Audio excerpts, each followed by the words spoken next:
Hello सलाम, कैसी हैं आप सब। खाना पकाते हुए गर्म खाने के छींटे पड़ जाते हैं, हाथ जल जाता है। न्याज की हलीम बनाते हुए इस प्रेशर कुकर में क्या हो गया, आपको मैं बताती हूँ। प्रेशर कुकर इस्तेमाल करते हुए क्या करना चाहिए, क्या नहीं करना चाहिए। बहुत जबरदस्त टिप आपको बताने लगी। शायद अमेरिकन कंपनी है निंजा, तो इसका प्रेशर कुकर है। कुकर इस्तेमाल करते हुए क्या गलती हो जाती है, हरी मिर्चें जल्दी से बारीक कैसे काटनी है वो भी आप देखें। जैसे हम खुद खाना खाते हैं, एक दूसरे का एहसास करते हुए एक दूसरे के साथ भी खाना शेयर करते हैं, इसी तरह खुदा की बनाई हुई ये मखलूक परिंदों को भी आपको खाना डालना चाहिए। और गर्मियों में तो आप लाजमन डीप बर्तन में पानी डालकर इनके लिए रखें। ये सब बातों की डिटेल और बाकी इन्फॉर्मेशन वीडियो में आगे चल के देखें। सबसे पहले हमने हलीम बनाने के लिए रात को दालों को इस तरीके से पूरा पैक करके रखा। आपको पता है, आपने शॉर्ट वीडियो देखी है, कीड़े हैं आजकल गर्मियों के दिनों में, तो कीड़े इस ढक्कन को पार करके अंदर जाके जो सारी रात हमारी दाल हमने भिगोनी है उसको खराब ना कर दें। सारी दालें, सारे अनाज प्रेशर कुकर में डाल के आप उबाल लें, या आप चूल्हे पे भी उबाल सकते हैं। बस हमें सारी दालें, सारे अनाज बहुत नरम चाहिए, ताकि हम इन्हें अगर घोटा लगाना है, इसको ब्लेंडर में डालना है तो सारा कुछ नरम हो गया हो। दूसरी तरफ हमने बड़े से पतीले में प्याज को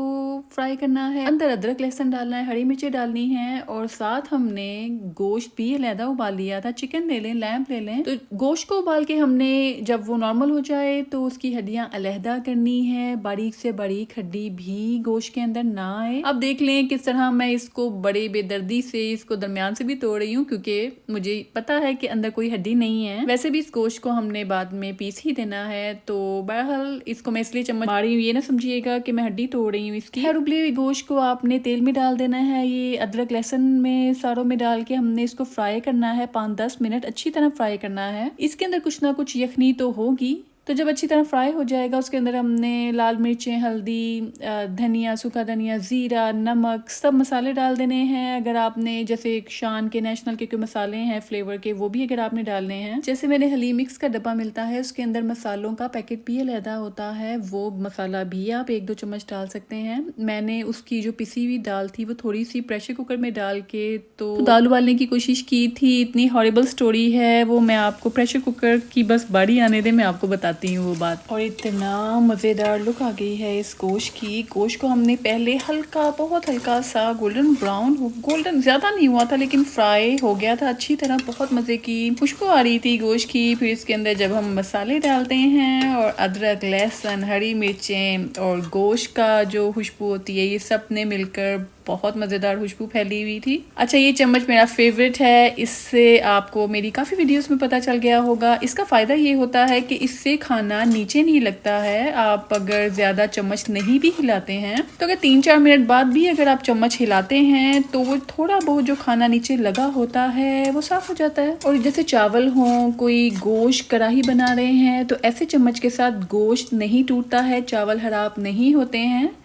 खैर, ये हलीम बन रही है, इसमें तो ये टेंशन नहीं थी कि गोश्त के टुकड़े ना टूटें। गोश्त ने तो थोड़ी देर बाद आप बिल्कुल देखिएगा हलवा बन जाएगा, बिल्कुल हलीम ज़ाहिर है बना रही हूँ। लेकिन ज़्यादा क्वांटिटी है, खाने को मिक्स करने में आसानी रहती है। इस तरह थोड़ा सा फैला हुआ जब चम्मच होता है, सालन वाला जो डोंगा या उस तरह का जो डीप चम्मच होता है, वो खाना तैयार होने के बाद इस्तेमाल करें सालन को निकालने के लिए। चूँकि इस गोश्त के अंदर काफ़ी ज़्यादा दालें डलनी हैं, काफ़ी ज़्यादा अनाज डालने होते हैं, तो इसलिए गोश्त को मिक्स करने का ये फ़ायदा होगा कि हर बोटी में जो गोश्त का टुकड़ा है उसमें सारा मसाला अच्छी तरह लगेगा, कोई कच्चापन नहीं रहेगा।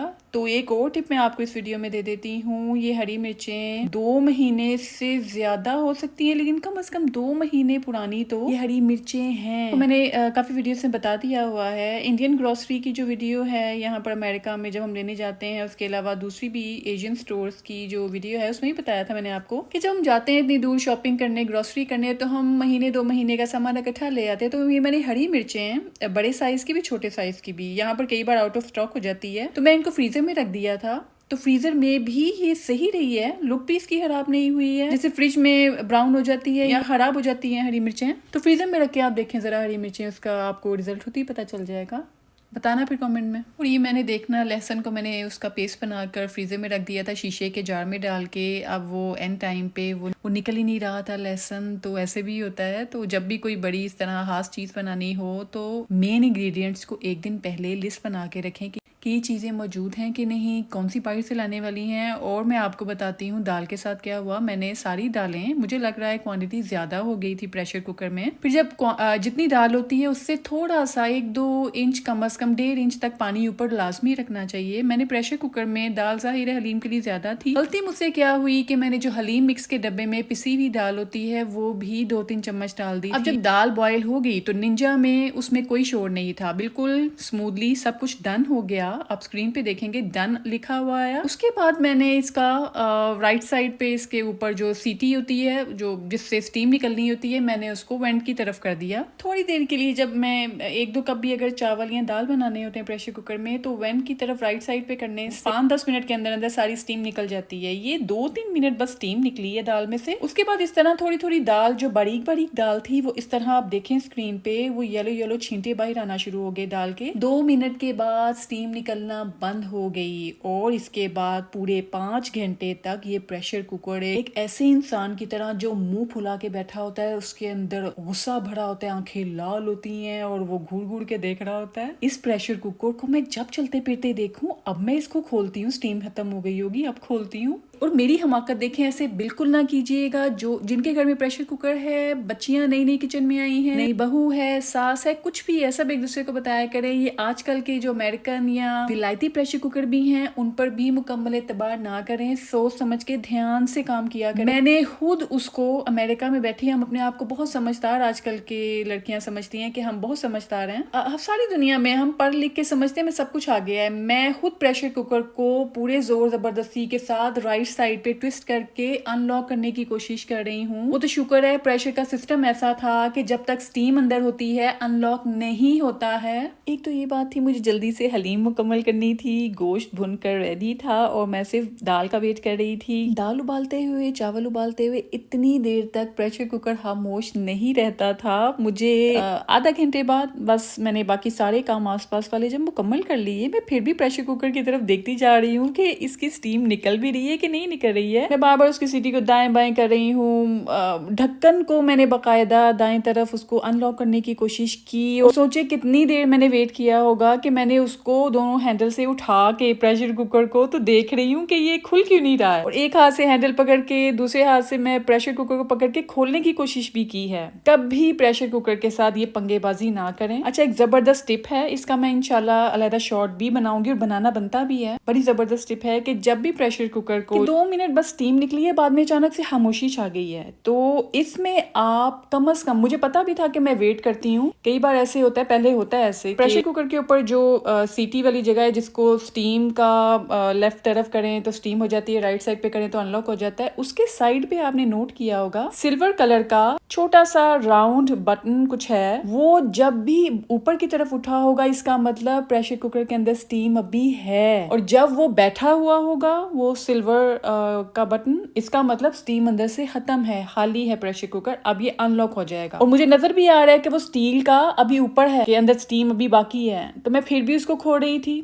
और फिर मुझे ये भी पता था कि पहले भी ऐसे हुआ है कि खामोशी हो जाती है लेकिन बहुत थोड़ी थोड़ी थोड़ी थोड़ी थोड़ी स्टीम निकल रही होती है। तो मैंने उसको आधे घंटे का टाइम दिया इस pressure cooker, Ninja pressure cooker. आधे घंटे बाद भी नहीं, 45 मिनट के बाद भी खामोश, बिल्कुल उसके अंदर पता नहीं कोई दाल फंस गई थी, क्या था, ज्यादा दाल थी क्या, मुझे समझ नहीं आई है। आधा घंटा 45 मिनट मैंने वेट किया और ये सारे हरबे आजमाए, सब्र भी किया कि हाँ थोड़ी थोड़ी स्टीम निकल रही होगी, आधे घंटे तक तो निकल जाएगी पूरी। और इनमें तंग आकर मैंने चूल्हे बंद किए। सच में कह रही हूँ, मैं झूठ नहीं बोल रही, मैंने सब चूल्हे बंद कर दिए, सारी चीजों को कवर कर दिया। और जो यखनी मैंने अभी दाल के अंदर और गोश्त के अंदर डालनी थी वो भी वहीं की वहीं पड़ी रह गई। मैंने सब वो रख के वहां पे बस अल्लाह तवक्कल जाकर मैं बैठ गई, वेट करना शुरू हो गई कि चल 1-2 घंटा मैं कोई और काम कर लेती हूँ। और जब मुझे अचानक से डर ऐसे दिल में आया कि अगर खुदा ना खास्ता ये प्रेशर खुले ही ना मुझसे तो फिर क्या करना है मैंने, तो मैं तो पुलिस को कॉल, जो इमरजेंसी को कॉल करने का सोच रही थी कि मैं उनको बोलूंगी ये ले जाओ यहाँ से किसी ग्राउंड में जाके खोलना, या निंजा कंपनी को कॉल करके उनसे पूछें कि इसको क्या करना है, अब ये तो खुल ही नहीं रहा है। लेकिन साथ मुझे ये भी लग रहा था कि मैं 1-2 घंटा 3 घंटा भी इसको मैं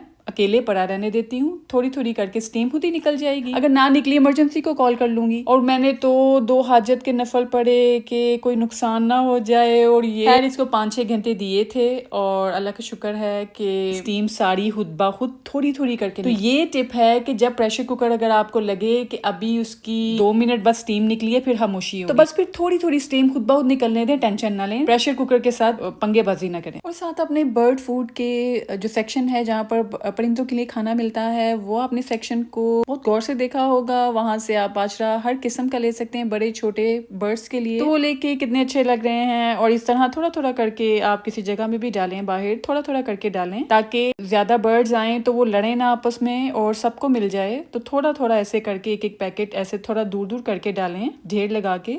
चलें बस फिर जब वो प्रेशर कुकर की स्टीम सारी खुद ब खुद 3-4-5 घंटों के अंदर अंदर निकल गई थी, बस फिर उस भुने हुए गोश्त के अंदर आप वो दाल, वैसे मैंने क्या किया था, दाल को, जो उबली हुई दाल थी उसको मैंने ब्लेंडर से ब्लेंड कर लिया था गोश्त में डालने से पहले। तो फिर मैंने दाल को गोश्त के अंदर डाल दिया था। फिर अभी आप उसके क्लिप भी देखेंगे। तो बस इस दाल को जब गोश्त के अंदर डालना है, उसके बाद असल गेम शुरू होती है। जो टेस्ट आता है हलीम का मज़ेदार सा गोश्त का और दाल का, वो हल्की आंच पे पकता है। तो आई थिंक 2 घंटे तो आप लाजमन हल्की आंच में, हल्की इतनी भी हल्की आंच ना हो कि बस दम से भी बहुत कम आंच हो, ऐसी आंच हो कि ऊपर आपको 1-2 बबल कभी कुछ मिनटों बाद निकलता हुआ नजर आए कि हाँ खाने में हीट आ रही है। और फिर साथ साथ हलीम को हिलाते भी रहें 2-3 घंटे। आप अगर आपको जल्दी भी है तो पास खड़े होके बस आप उसको दरमियानी हल्की से थोड़ी सी ज्यादा आंच करके बस उसको हिलाते भी रहें, इनको पकने दें। जितना पकेंगे इनका टेस्ट बहुत मजेदार निखर के सामने आएगा हलीम का। गोश्त को और दालों को जब मैंने मिक्स कर लिया, 5-10 मिनट मैंने इनको पकाया था हल्की आंच पे। फिर मैंने इस ब्लेंडर को, स्विच वाला जो ब्लेंडर होता है, अगर आपके पास वो नहीं है हैंड ब्लेंडर, जिसे आप जले हुए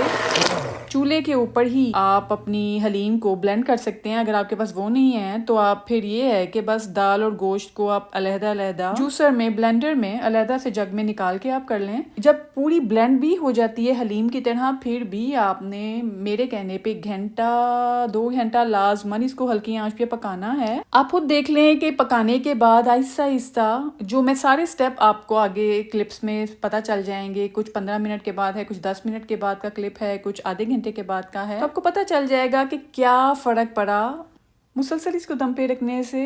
तो बहुत मज़े का टेस्ट बन जाएगा आपका भी। अच्छा, इस सारे जो प्रेशर कुकर के जमेले में मैं यखनी अंदर डालना ही भूल गई थी। यखनी साइड पे ही कवर्ड बस पड़ी रह गई, इसने मैं इतना इस बारे में डर गई थी।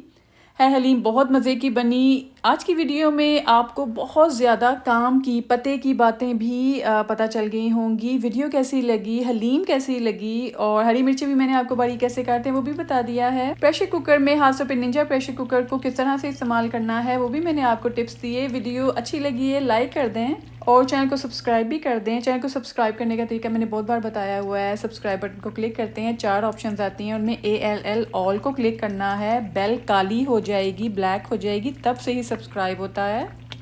और प्रेशर कुकर के लिए जो मैंने आपको ये सारा स्टोरी बताई है, ये एक दूसरे के साथ सहेलियां शेयर करें ये वीडियो।